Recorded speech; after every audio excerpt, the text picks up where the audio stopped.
तो आज से कुछ समय पहले, मतलब 1 साल पहले, मैं और मेरे ऑनलाइन दोस्त रोज की तरह किसी फालतू चीज पे आर्ग्यूमेंट कर रहे होते हैं कि क्यों हाथी कूद नहीं सकते, और कैसे अगर तुम कंबल से पैर बाहर निकाल के सोते हो तो कोई मॉन्स्टर या चुड़ैल आके तुम्हें कच्चे चबा जाएगी, पर अगर तुम पैर अंदर करके सोते हो तो तुम्हारा कोई कुछ नहीं करेगा।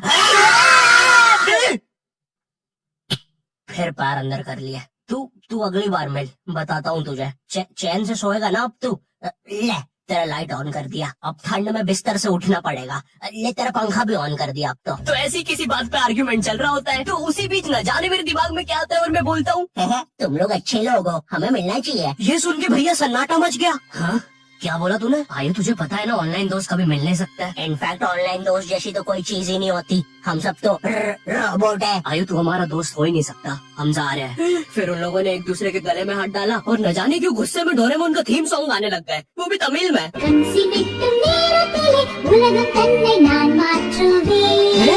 क्या? अब नहीं, ऐसा कुछ नहीं हुआ था। सॉरी गाइस, कुछ महीनों से जिंदगी थोड़ी सही नहीं चल रही है, इसलिए ऐसे जोक्स आ जाते हैं कभी कभार। खैर, सरप्राइजिंगली मेरे ऑनलाइन दोस्तों ने मेरी मिलने वाली बात को सीरियसली लिया, और इसी तरह हमारी Mumbai to Goa trip plan होती है, जो कि दिसंबर में थी। तो अब फास्ट फॉरवर्ड करते हैं सीधा दिसंबर तक ट्रिप का टाइम। तो अब कुछ रीजन की वजह से मुझे मुंबई प्लेन की जगह ट्रेन से जाना पड़ता है। नहीं, मैं एयरपोर्ट पर फटाका लगाता हुआ नहीं पकड़ाया था। थे कुछ रीजन, ठीक है, सच में थे। तो मैं रात में ट्रेन में बैठता हूँ और सुबह में मुंबई पहुंच जाता हूँ। अब जो मुंबई पहली बार आता है ना, वो ना अलग अलग चीजों को देख के चौंकता है, जैसे बड़ी बड़ी बिल्डिंग्स, बड़े बड़े सुपरस्टार्स। और इधर मैं जैसे ही मुंबई के स्टेशन पे उतरा, वो बहन की एलिवेटर स्टेशन पे, वो भी भाई साहब उसको एस्केलेटर बोलते हैं। एलिवेटर मतलब आंखों पे भरोसा ही नहीं हो रहा है। मैंने मम्मी को फोटो खींच के भेजी, मम्मी एलिवेटर, वो भी स्टेशन पे। भाई साहब एस्केलेटर होता है। देखो, ये हमारे स्टेशन पे नहीं होते हैं, हमें पूरा ब्रिज पैरों से चढ़ना पड़ता है। और मेरे गांव के ब्रिज पता है बादलों में होते हैं। वो ब्रिज को इतनी ऊपर होने की जरूरत भी नहीं है, उसको किसी इंजीनियर ने भी नहीं बनाया है। ये गाँव के लोगों ने मस्ती मस्ती में उसको इतनी ऊपर तक बना के आ गए हैं। अब वो स्टेशन का ब्रिज ना आउटर स्पेस तक पहुँच चुका है। साला कुली लेके भी जाओगे ना तो थोड़ा ऊपर जाके तुम्हारी कुली को भी कुली करना पड़ जाएगा।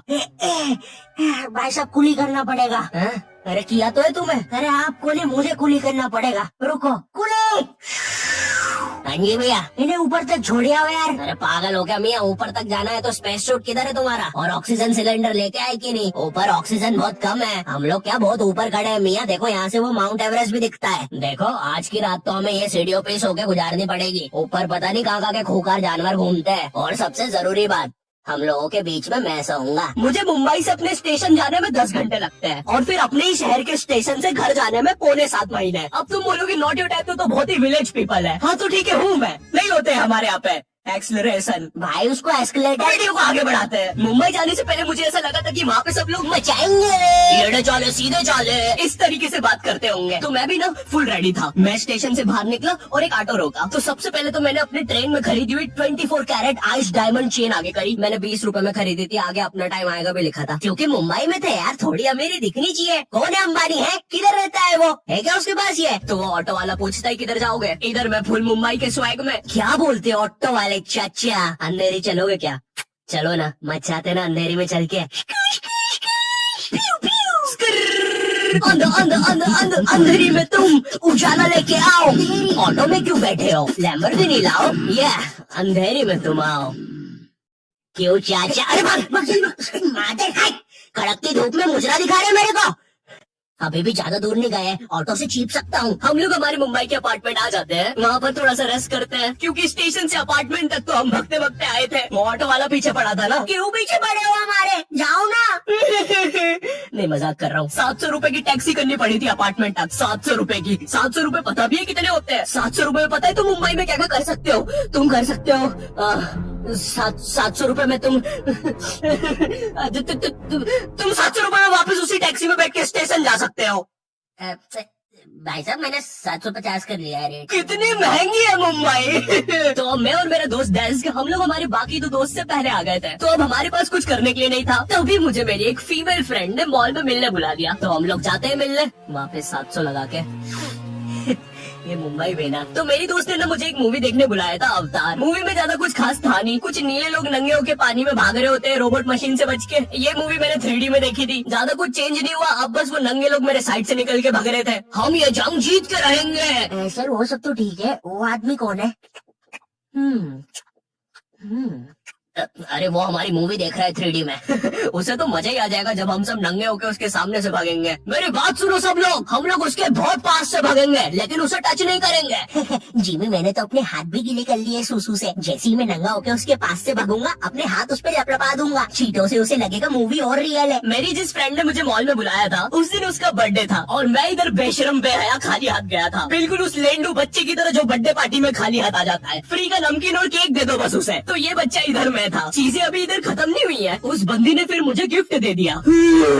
चीजें अब सीरियस हो गई है। दुनिया का सबसे बड़ा क्राइम इधर, ठीक है इधर है। और फिर आता है किसी के बर्थडे पे उनसे ही गिफ्ट ले लेना इधर। पहले तो मुझे समझ में नहीं आया कि ये बंदी मुझे टॉन्ट मार रही है कि सच में गिफ्ट दे रही है। मुझे उस समय इतनी ज्यादा शर्म की अनुभूति और आभास हो रहा था, मेरा मन कर रहा था उठ के भाग जाऊं वहां से।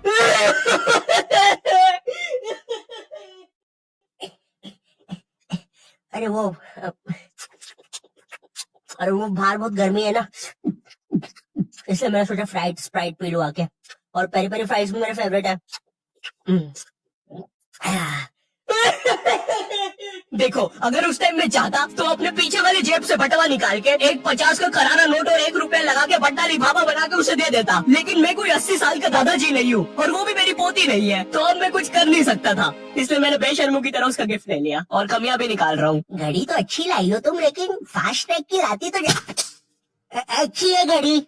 इस ट्रिप पर ना हमारे बहुत ज्यादा पैसे खर्च हो गए थे, इतने कि मैं अपने बेसमेंट वाले बच्चों को खाना तक नहीं खिला पा रहा हूँ। चुप रहो, मैंने कहा ना नहीं मिलेगा खाना। आप पैसे के लिए India number 1 opinion trading app promo पे क्यों नहीं जाते? हाँ, आप बस यहाँ पे यस और नो का आंसर देके लाखों में पैसे कमा सकते हो। प्रोमो एक ट्रस्टेड ऐप है जिस पर 1 करोड़ से भी ज्यादा यूजर्स हैं। यहाँ पर क्रिकेट, फाइनेंस, एंटरटेनमेंट और कई सारी कैटेगरीज में क्वेश्चंस है। जैसे अभी T20 सीरीज में इंडिया वर्सेस आयरलैंड में कौन जीतेगा? इंडिया ही जीतेगी। तो मैंने यहाँ यस दबा के क्वांटिटी स्लाइडर को बढ़ा दिया। अब अगर मेरा ओपिनियन सही होता है तो मुझे रियल कैश मिलेगा। अरे लेकिन विराट कोहली भाई, मैंने आपको कब पकड़ा? यहाँ तुम गूगल पे, पेटीएम, यूपीआई की मदद से आराम से 24/7 विड्रॉ कर सकते हो। ओ बाय द वे मैं पुलिस हूँ, तुम्हारे बेसमेंट की जानकारी मिली थी और प्रोमो का लिंक डिस्क्रिप्शन में है। डाउनलोड करने पर हम सभी को 25 रुपए का वेलकम बोनस भी मिलेगा, तो अभी जाके डाउनलोड करो। रात तक मेरे बाकी दोस्त भी आ गए थे, तो फिर हमने मुंबई की फेमस जगह, अरे वहीं जहाँ सब लोग जाते हैं घूमने के लिए, तो वहाँ घूमना स्टार्ट कर दिया। लेकिन जब तुम तुम्हारे दोस्तों के साथ रहते हो तुम्हारे दिमाग में मस्ती रहती है। तो एक मॉल में हमें एक सांड वाला झूला दिखता है। अब उसे देख के एक 21 साल का मैच्योर आदमी क्या करता? पापा बहुत बीमार है,